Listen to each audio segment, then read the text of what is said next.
Hello friends, কি অবস্থা সবার? আশা করি ভালো আছেন। আপনাদের দোয়া নিয়ে আমিও ভালো আছি। আরও একবার আমার এই পথের পাঁচালিতে স্বাগতম জানাই।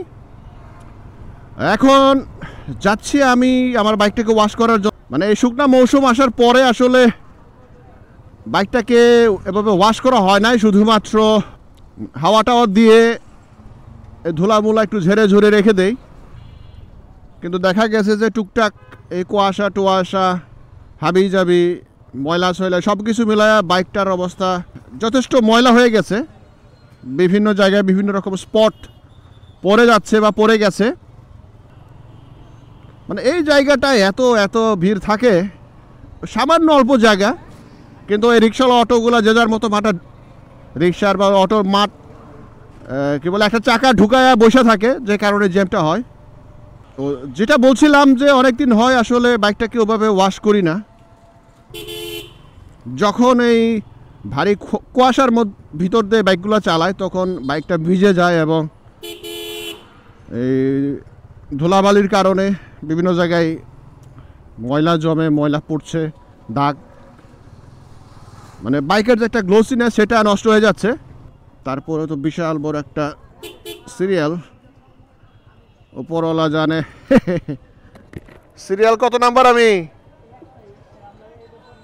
ওটার পর আমি আচ্ছা, আরে আসবো আসবো, আসা হয় না। হ্যাঁ পাই না তো, হ্যাঁ যখন আসে আপনি তো জানগা। আচ্ছা আচ্ছা।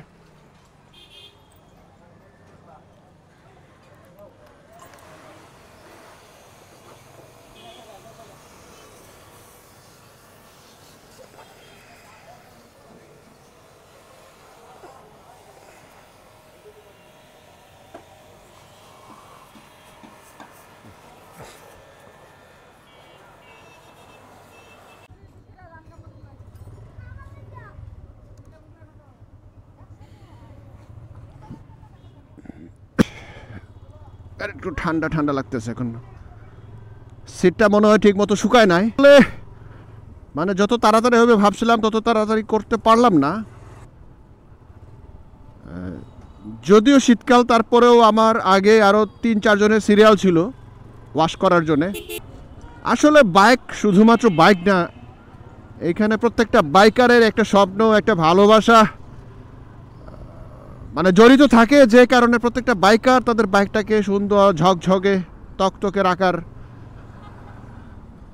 আপ্রাণ চেষ্টা করেন। সো ফ্রেন্ডস, আজকের এই শর্ট ভিডিও এই পর্যন্তই। ভালো থাকবেন, সুস্থ থাকবেন, টাটা। ওরে বাবরে, একটা গাড়ি দুটো, ওরে ওরে ওরে ওরে।